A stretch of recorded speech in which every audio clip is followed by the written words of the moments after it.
Hello students, how are you? I hope all of you are fine. Student, today we are going to discuss a new topic of class 10 physics, that is some definition related to spherical mirror. So in this lectures we will define the terms as center of curvature, focus, pole, principal axis, aperture, radius of curvature and focal length. तो कुछ definition, कुछ points ऐसे हम define करेंगे जो relate करते हैं spherical mirror से. In previous lectures we had to discuss about mirrors and types of mirrors. अगर आपने वो वीडियोस नहीं देखे हैं तो लिंक डिस्क्रिप्शन में वहां जाएगा, वीडियोस को वो देख सकते हैं. ठीक है ना, इसके बाद इसको कंटिन्यू कर सकते हैं. ठीक, तो लेट अस सी. फर्स्ट हम डिफाइन करते हैं centre of curvatures. Centre of curvature of a spherical mirror, चाहे वो कॉनकेव मिरर हो या convex mirror. This is convex mirror. ये हमारा कॉन्वेक्स मिरर है, ये हमारा concave mirror. Convex mirror and concave mirror में हम सेंटर ऑफ कर्वेचर्स को डिफाइन करते हैं. तो सेंटर ऑफ कर्वेचर्स को डिफाइन कैसे करना है? लेट्स सपोज ये हमारे पास एक मिरर है. जब इस मिरर को हम क्या करते हैं, क्योंकि ये जो मिरर है ये पार्ट ऑफ स्फीयर है, it is a part of sphere. ये पार्ट ऑफ एक हॉलो स्फीयर से इसको कट किया गया है. तो जब इस स्फीयर को हम क्या करते हैं, कंप्लीट करते हैं, तो इस इमेजिनरी एक स्फीयर बनता है और इस इमेजिनरी स्फीयर का एक सेंटर होता है. इस इमेजिनरी स्फीयर का क्या होगा, सेंटर होगा. And this centre is known as the centre of curvature of a spherical mirror. Again repeat करता हूं कि कोई भी अगर हमारे पास एक मिरर है, चाहे वो कॉनकेव मिरर हो या कॉन्वेक्स मिरर हो, दोनों मिरर को किसी ना किसी एक स्फेरिकल पार्ट से काटा गया है, एक होलो स्फीयर से काटा गया है. जब होलो स्फीयर से इसको ब्रेक किया गया, इसको काटा गया है, तो उसको हम डॉटेड लाइन से क्या कर सकते हैं, कंप्लीट कर सकते हैं. जब उसको कंप्लीट करेंगे तो हमारे पास एक इमेजिनरी स्फीयर होगा और हमेशा स्फीयर का क्या होता है, एक सेंटर होता है. And this centre is known as centre of curvature of a spherical mirror. ठीक है, तो इसको डिफाइन करेंगे. Definition, the centre of curvature of a spherical mirror is the centre of an imaginary sphere which is part of a mirror. तो इसको define करेंगे. Centre of curvature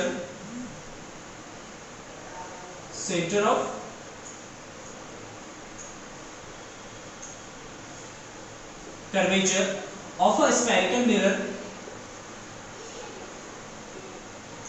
is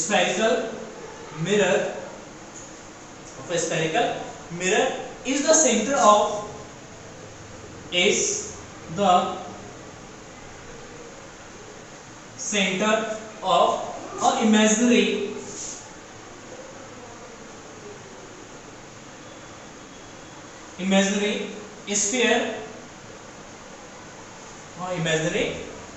sphere of which mirror is a part. The mirror is a part. मतलब उस imaginary sphere का mirror जो है एक part है और उस इमेजिनरी स्फीयर का जो सेंटर होगा उस सेंटर को कहेंगे centre of curvature. You can see here, this is the center of curvature of a concave mirror, and here in a convex mirror, this is center of curvature. So in a both diagram, you can see here that center of curvature in a concave mirror in front of the mirror.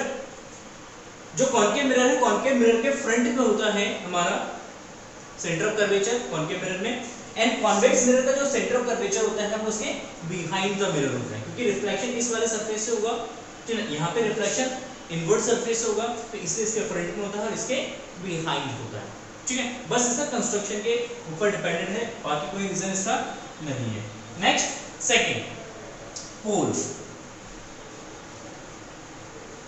पोल को किस तरीके से define करेंगे? तो pole is a middle point of this spherical mirror. जो हमारे पास spherical mirror है, इस स्फेरिकल मिरर का जो मिडिल पॉइंट होता है, मिड पॉइंट जिसको कहते हैं, तो ये मिड पॉइंट जो है इसका पोल कहलाता है. पोल इसको कहते हैं. तो just like the pole of a spherical mirror, the pole of a spherical mirror is the midpoint of reflecting surface, जो रिफ्लेक्टिंग सरफेस है उस रिफ्लेक्टिंग सरफेस के मिड पॉइंट को कहेंगे पोल कहेंगे। Is it clear? Second and third definition, third definition is radius of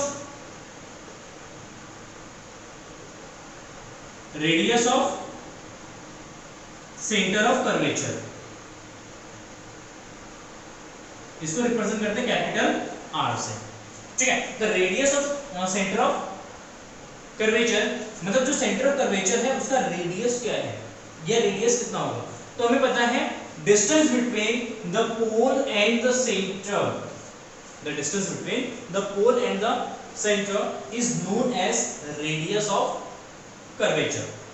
यहां हम लिख सकते हैं radius of curvature, भी हम लिख सकते हैं, या हम इसको इस तरीके से डिफाइन कर सकते हैं कि जो हमारे पास मिरर है, ये मिरर जिस इमेजिनरी स्फीयर का पार्ट है, ये मिरर जिस इमेजिनरी स्फीयर का पार्ट है उस इमेजिनरी स्फीयर के रेडियस को हम क्या कहेंगे, रेडियस ऑफ कर्वेचर, ठीक है। Then radius of curvature of a spherical mirror, radius of curvature of spherical mirror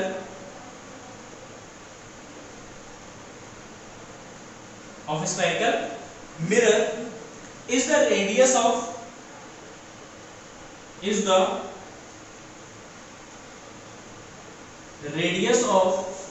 imaginary sphere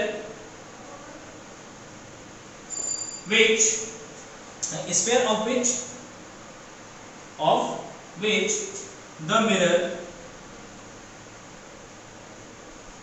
is a part, ठीक है ना। सिंपल सा डेफिनेशन है, और वी कैन से हम इसको इस दूसरे तरीके से डिफाइन कर सकते हैं, the distance between pole and the centre of curvature is known as radius of curvature. Again repeat करता हूं, the distance between pole and centre of curvature is known as radius of curvature.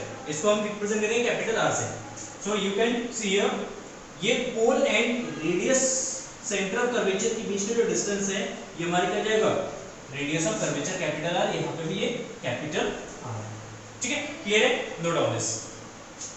And now principal axis,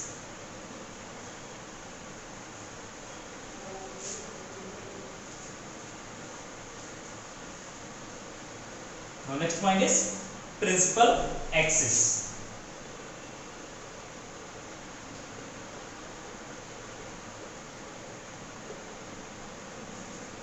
principal axis,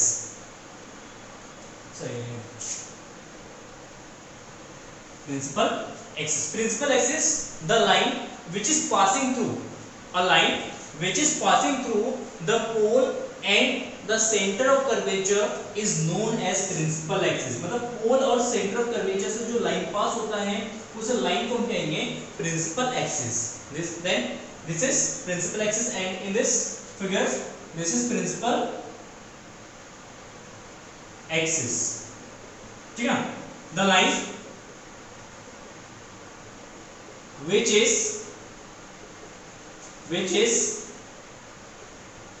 passing through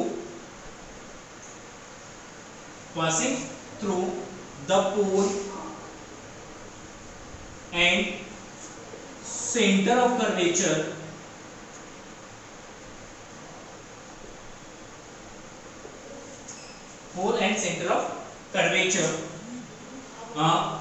the line which is passing through the pole and center of curvature is called or known it is called principal axis, is called principal axis, ठीक है। तो जो भी line pole and centre of curvature से जो भी line पास होगा उस लाइन को कहेंगे प्रिंसिपल एक्सिस, और इसको हम इस तरीके से डिफाइन कर सकते हैं, the line joining the points pole and centre of curvature is known as principal axis. इस तरीके से हम इसको डिफाइन कर सकते हैं। Clear? Now next is aperture.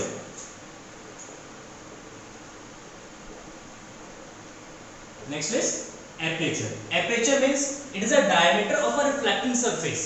Basically aperture को डिफाइन करते हैं, it is a diameter of reflecting surface. यहाँ कह सकते हैं कि जो हमारे पास स्फेरिकल मिरर है, इस स्फेरिकल मिरर के टू एंड्स हैं, this is first and and this is second and. Here it is first end and it is second end। तो first and and second and के बीच का जो डिस्टेंस है, इस डिस्टेंस को हम कहेंगे एपर्चर, ठीक है। और we can say the diameter of a reflecting surface, the diameter of a reflecting surface of a mirror or a spherical mirror is known as the aperture। is it clear? Now we can write here, इसका definition लिखते हैं, the diameter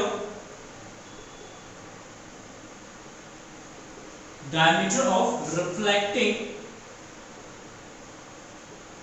surface of spherical mirror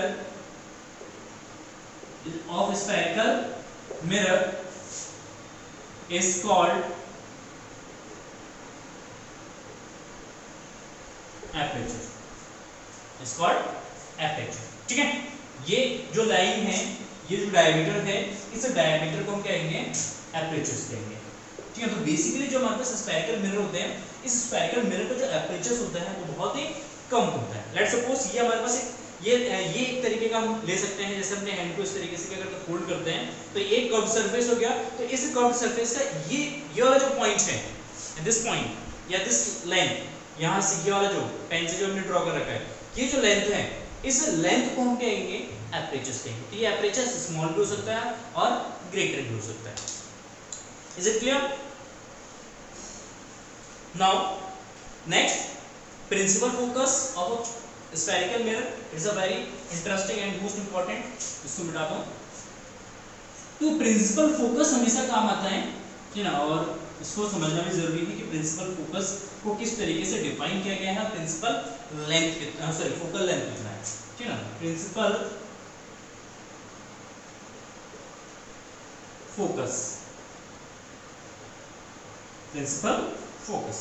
now what is a principal focus? Principal focus का मतलब क्या है और उसको किस तरीके से हमने डिफाइन किया है। देखिए प्रिंसिपल फोकस का मींस है कि प्रिंसिपल एक्सिस पे एक पॉइंट, प्रिंसिपल एक्सिस पे एक ऐसा पॉइंट जहां पे अगर किसी मिरर पे पैरेलली लाइट इंसिडेंट होता है तो आफ्टर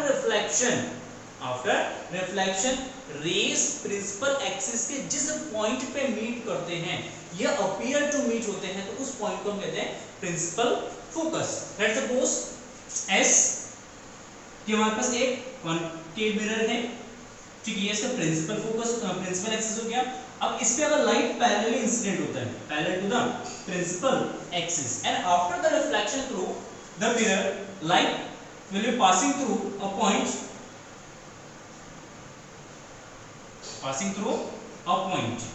एक पॉइंट से पास होते हैं।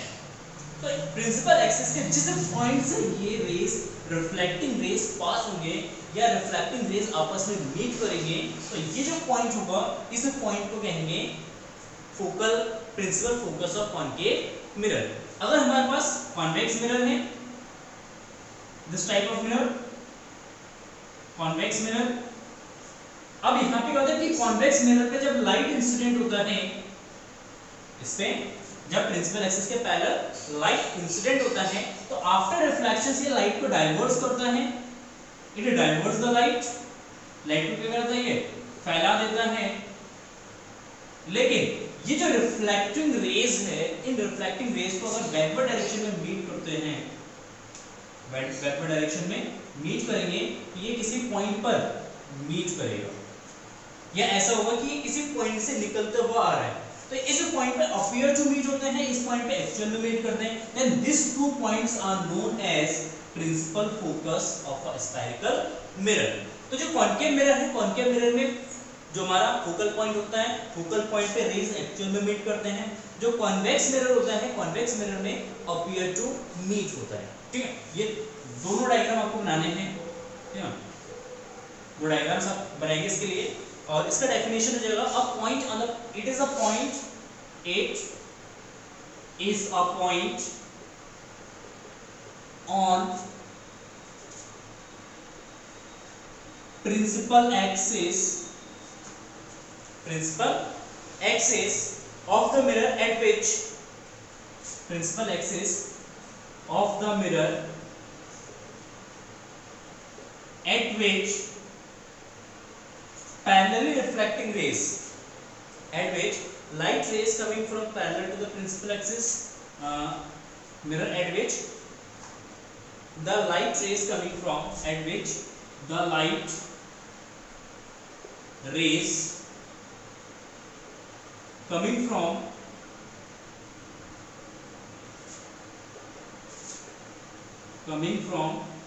the parallel to principal axis, parallel to principal axis and parallel principal axis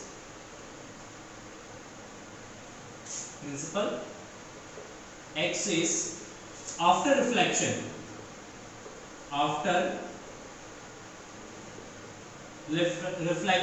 it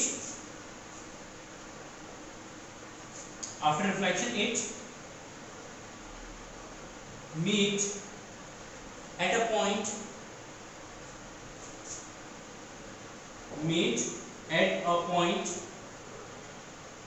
or appear to meet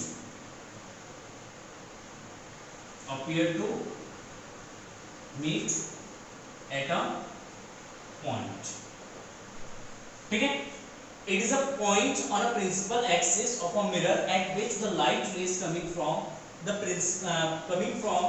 parallel to the principal axis after reflection it meet at a point or it intersect at a point or appear to intersect at a point. ठीक है, यहाँ पे ये actual में meet करेंगे, यहाँ पे लिख सकता हूँ it actually meet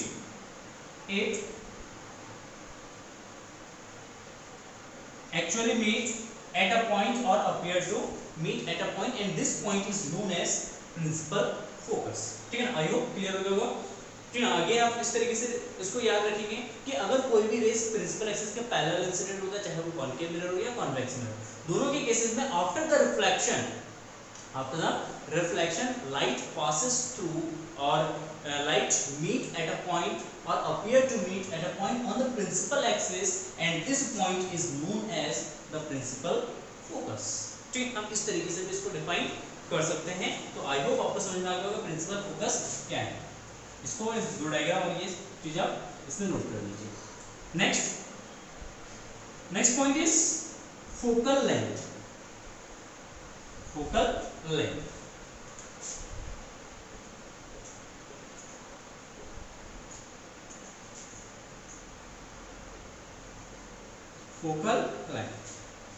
What is the definition of focal length? Focal length, it is a distance between pole and focal point. Focal point is known as focal length. ठीक है, the distance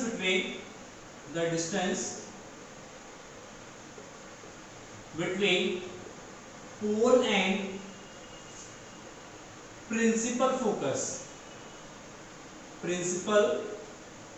focus, the distance between pole and principal focus of a mirror is called focal length and it is represented by small f. किससे represent करते हैं इसको? Small f से represent करते हैं and it is represented by small f. ठीक है, clear है? तो सिंपल सी डेफिनेशन है, the distance between pole and principal focus of a mirror is called और is known as focal length. ठीक है, तो इसको हम किससे रिप्रेजेंट करेंगे? स्मॉल f से रिप्रेजेंट करेंगे। एंड अगर हम बात करते हैं कॉन्केव मिरर में, तो कॉन्केव मिरर का जो फोकल पॉइंट है वो in front of the mirror होगा एंड कॉन्वेक्स मिरर में जो आपका फोकल पॉइंट है वो बिहाइंड द मिरर होगा। ठीक है, और इसमें जो आपका फोकल लेंथ है वो पॉजिटिव होता है क्योंकि फ्रंट ऑफ द मिरर है। ठीक, सॉरी नेगेटिव होता है, यहाँ पे फोकल लेंथ जो है आपका नेगेटिव होता है और कॉन्वेक्स मिरर में फोकल लेंथ जो है आपका पॉजिटिव होता है। तो जब साइन कन्वेंशन पढ़ेंगे तो उसमें हम ये सारी चीजें डिस्कस करेंगे, कौन सी डिस्टेंस को पॉजिटिव लेना है, कौन सी डिस्टेंस को नेगेटिव लेना है। ठीक है, आई होप आपको समझ में आ गया होगा। ठीक है, तो ये था हमारा focal point and we know that the focal length f is always half of radius of curvature। ये भी प्रूव करेंगे, फिर आगे ड्राइव करेंगे कि relation between focal length and radius of curvature. ठीक है, इसमें रिलेशन ये होता है कि फोकल लेंथ जो है रेडियस ऑफ कर्वेचर का कितना होता है, हाफ होता है। लेट्स सपोज अगर ये 40 सेंटीमीटर का रेडियस है तो इसका फोकल लेंथ कितना होगा 20 सेंटीमीटर। अगर 20 सेंटीमीटर का रेडियस है तो फोकल लेंथ कितना जाएगा 10 सेंटीमीटर। ठीक, so it is a relation between focal length and radius of curvature. ठीक, क्लियर है? Thank you for watching this video and have a nice day, bye bye.